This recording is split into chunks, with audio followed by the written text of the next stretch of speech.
नमस्कार साथियों, मैं विशेष वी एकेडमी में आप सभी का स्वागत करता हूं। आज बाल विकास शिक्षा शास्त्र के लिए बहुत ही महत्वपूर्ण प्रश्न व्याख्या सहित लेकर आया हूं, जो सीटीपी के लिए बहुत ही इम्पोर्टेंट प्रश्न है, प्रीवियस ईयर के पूछे गए हैं।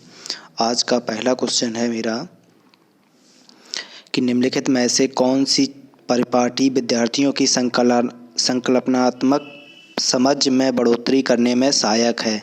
ए है हमारा बारंबार परीक्षाएं, अन्वेषण और संवाद, पाठ्य पुस्तक केंद्रित शिक्षा शास्त्र, प्रतिस्पर्धा आधारित प्रतिस्पर्धाएं। तो आपको आंसर देना है, तो आपका आंसर जाता है बी के साथ। कौन सा? अन्वेषण और संवाद। इसकी व्याख्या देखिए क्या होती है। व्याख्या यह है कि अन्वेषण और संवाद विद्यार्थियों में संकलनात्मक समझ में बढ़ोतरी करने में सहायक होती हैं। अवधारणात्मक विकास, विद्यार्थियों को नए विचार और संरचनाएं उपलब्ध कराना, लाने में सक्रिय शिक्षण जरूरी है। विद्यार्थी को नए विचारों को और संकल्पनाओं के साथ उनके संबंधों का अन्वेषण करते हैं। विद्यार्थी जो हैं वो क्या? नए विचार और संकल्पनाओं का उनके संबंधों के साथ अन्वेषण करते हैं तथा मानसिक गतिविधि में व्यस्त रहना चाहिए। ये तो अन्वेषण विधि हो गई। तो इसी पोस्ट पे आपका कौन सा आंसर जाता है? आंसर नंबर आपका जाता है B is the correct answer. ठीक है। आज का सेकंड क्वेश्चन है, बच्चों को सीखने में कठिनाई होती है जब बताना है आपको। क्या ये है हमारा? सूचना अलग अलग टुकड़ों में प्रस्तुत की जाए, विषय वस्तु को बहुरूपों में प्रस्तुत किया गया हो, अधिगम सामाजिक संदर्भ में हो, वह आंतरिक रूप में प्रेरित हो। तो आंसर आपका जाएगा ए के साथ। आंसर आपका जाएगा ए के साथ। ए इज द करेक्ट आंसर। ठीक है। सूचना अलग अलग टुकड़ों में प्रेषित की जाए। तो इसकी क्या होगी व्याख्या कि बच्चों को सीखने में कठिनाई होती है जब सूचना अलग अलग टुकड़ों में प्रस्तुत की जाए, जिससे बच्चों में सृजनशीलता का विकास होता है और नवोन्मेष से परिचित होते हैं। यानी किसका विकास होता है? बच्चों का सृजनशीलता का विकास होता है और नवोन्मेष परिचित होते हैं। ठीक है। नेक्स्ट आता है, अधिगम की सर्वोत्तम अवस्था कौन सी है? कोई उत्तेजना नहीं, कोई भय नहीं, या फिर उत्तेजना उच्च भय, है ना? संतुलित उत्तेजना, कोई भय नहीं, निम्न उत्तेजना या उच्च। तो आंसर आपका जाता है सी का 3 का सी के साथ, यानी सी इज द करेक्ट आंसर। संतुलित उत्तेजना, कोई भय नहीं। इसका कारण क्या है? अधिगम की सर्वोत्तम अवस्था संतुलित उत्तेजना, कोई भय नहीं है। सीखना या अधिगम एक व्यापक, सतत और जीवन की पर्यंत चलने वाली एक महत्वपूर्ण प्रक्रिया है। मनुष्य जन्म में उपरांत ही सीखना प्रारंभ कर देता है और जीवन भर कुछ न कुछ सीखता रहता है। वह धीरे धीरे अपने वातावरण से समायोजित के दौरान वह अपने बच्चों को अनुभवों से अधिक लाभ उठाने का प्रयास करता है। ठीक है। नेक्स्ट है हमारा, बच्चों के विकास की व्यक्तिगत भिन्नताओं को किस पर प्रतिरोपित किया जा सकता है? केवल पर्यावरण पर, आनुवांशिक एवं पर्यावरण पर, पारस्परिक पर, केवल आनुवांशिकता पर, आनुवांशिकता और ना कि पर्यावरण पर। तो आंसर जाता है आपका बी के साथ। आंसर जाता है आपका बी के साथ, आंशिक आनुवांशिकता एवं पर्यावरण की परंपरागता पर। इसका व्याख्या क्या होगी? बच्चों के विकास की व्यक्तिगत विभिन्नताओं को आनुवांशिकता एवं वातावरण की पारस्परिक प्रतिरोपित किया जाता है। ठीक है। एक कार के दौरान सयाना स्वयं से बात कर रही है, वह कार पर किस प्रकार प्रगति कर सकती है? लेव वाइगोत्स्की के भाषा में चिंतन सोच के बारे में दिए गए विचारों के अनुसार इस तरह का व्यक्तिगत वाक्य क्या दर्शाता है? तो आपका पहला होगा स्वनियमन, मनोवैज्ञानिक विकास, सृजनात्मक अपरिपक्वता, आत्म केंद्रिता। तो आंसर जाता है आपका ए के साथ। क्या? स्वनियमन। इसकी व्याख्या क्या होगी? हम स्वनियमन या स्वनियंत्रण की क्षमता या प्रक्रियाओं को सेट के रूप में समझ सकते हैं, जो कि हम सफलतापूर्वक प्रतिबंधों को करने के लिए करते हैं। यह क्षमता हमें पर्यावरण, है ना, विश्लेषण करने में और आवश्यकता अनुसार हमारे प्रदर्शन या परिक्षेप को बदलने में सक्षम होने के अनुसार प्रतिक्रिया करने में अनुमति देती है। संक्षेप में हम यह कह सकते हैं कि अपने विचारों, भावनाओं और व्यवहार के बीच में सही अनुकूलन की और निर्देशन करने की अनुमति देता है। प्रासंगिक परिस्थितियों के आधार पर हमारी इच्छाओं और अपेक्षाओं की पूर्ति करता है। ठीक है। नेक्स्ट है हमारा छठवां, मूल्यांकन पद्धतियों को लक्ष्य होना चाहिए विद्यार्थियों को नामांकित करना, योग्यता आधारित समूहों में विद्यार्थियों को विभाजित करना, विद्यार्थियों की जरूरत एवं आवश्यकताओं की पहचान करना, पुरस्कार वितरण हेतु उच्च अंक प्राप्त करने वाले विद्यार्थियों की पहचान करना। तो आपका आंसर जाता है 6 का सी के साथ। 6 का सी के साथ। आप कमेंट में आंसर देते रहिए।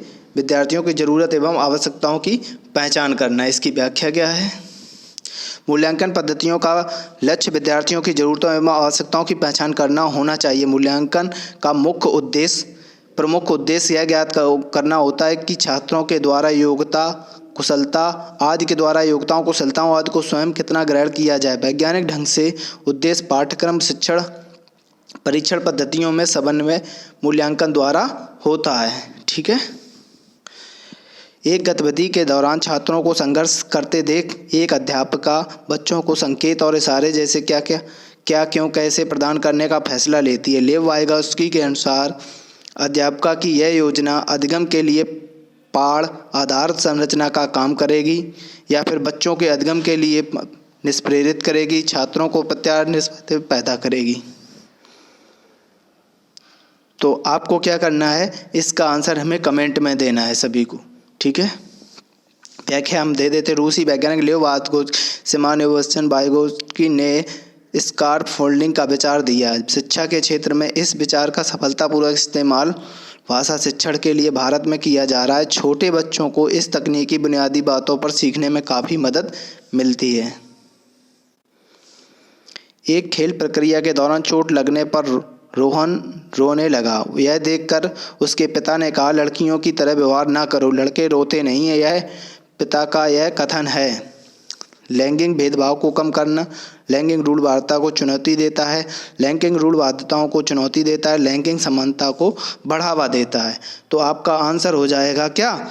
ये जो है ये तो हो ही नहीं सकता, ये भी नहीं हो सकता क्योंकि लैंगिक रूढ़वादिताओं की चुनौती दे रहा है। चुनौती देने की कोई बात नहीं कहेगी। लैंगिक भेदभाव हो नहीं सकता। ठीक है, ये हो सकता है पर इतना नहीं है इम्पोर्टेंट। लैंगिक समानता को बढ़ावा देता है, ये भी नहीं। तो हमारा आंसर जाएगा सी के साथ। लैंगिक रूढ़वादिताओं को चुनौती देता है। क्या देता है?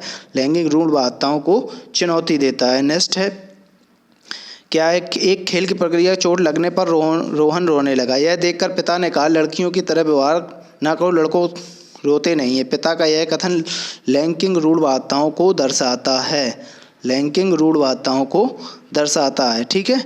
तो आपका आंसर जाएगा जो रहेगा वो सी के साथ। ठीक है। एक प्रगतिशील कक्षा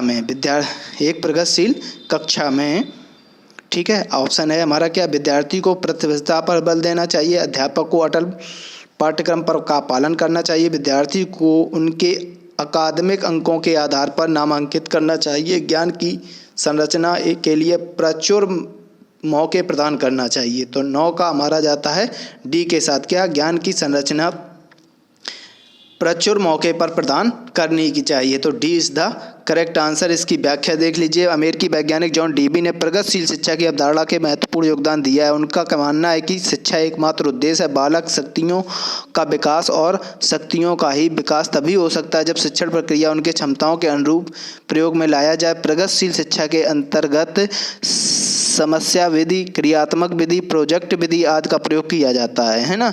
जॉन डीबी ने कौन सी दी थी? क्रियात्मक विधि, प्रोजेक्ट विधि और समस्या विधि, यहाँ तक दी थी। इसमें समस्या समाधान और आलोचनात्मक चिंतन पर बल दिया जाता है ताकि उनके पूर्ण निर्णय ले सकें, ताकि वे तर्कपूर्ण निर्णय ले सकें। ठीक है। नेक्स्ट है हमारा आज का लास्ट क्वेश्चन। लॉरेंस कोहलबर्ग के सिद्धांत के अनुसार किसी कार्य को इसलिए करना क्योंकि दूसरे के स्वीकृति देते हैं। नैतिक विकास खालिस्तान चरण को दर्शाता है। उत्तर प्रथागत, अमूर्त, सक्रियात्मक, प्रथापूर्व या प्रथागत। तो आप सब लोगों से मेरी रिक्वेस्ट है, तब तक आप आंसर कमेंट में दीजिए कि सभी लोग मेरे चैनल को सब्सक्राइब एंड लाइक ज़रूर कर लें और कमेंट सेक्शन में जाकर अपना कमेंट करें, है ना। तो आज का आंसर जाता है डी के साथ, प्रथागत।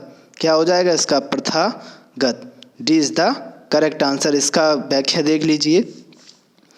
व्याख्या है कि किशोरों और वयस्कों के बहु परंपरागत नैतिक के मध्य स्तर आते हैं। इस स्तर पर लोग नैतिक मानकों को आंतरिक बनाना शुरू कर देते हैं, लेकिन जरूरी नहीं है कि उनके सवाल किए जाएं। ये मानक उन समूहों के सामाजिक मानदंडों पर आधारित होते हैं जिनका व्यक्तिगत हिस्सा होता है। ठीक है, नेक्स्ट है, अच्छा आखिरी क्वेश्चन था ये। अच्छा, एक चीज़ है कि समय के साथ चलो, सूखे हुए पत्तों की तरह मत बनो अपनी ज़िंदगी, नहीं तो दुनिया में ऐसे बहुत लोग हैं जो बटोर कर आग लगा देंगे। तो आप मेरी परीक्षा के लिए आप मिल सकते हैं मुझे। मेरे चैनल को लाइक एंड सब्सक्राइब कर लीजिए। डिस्क्रिप्शन में जाकर टेलीग्राम लिंक और वहाँ से ज्वाइन कर सकते हैं। थैंक यू मित्रों।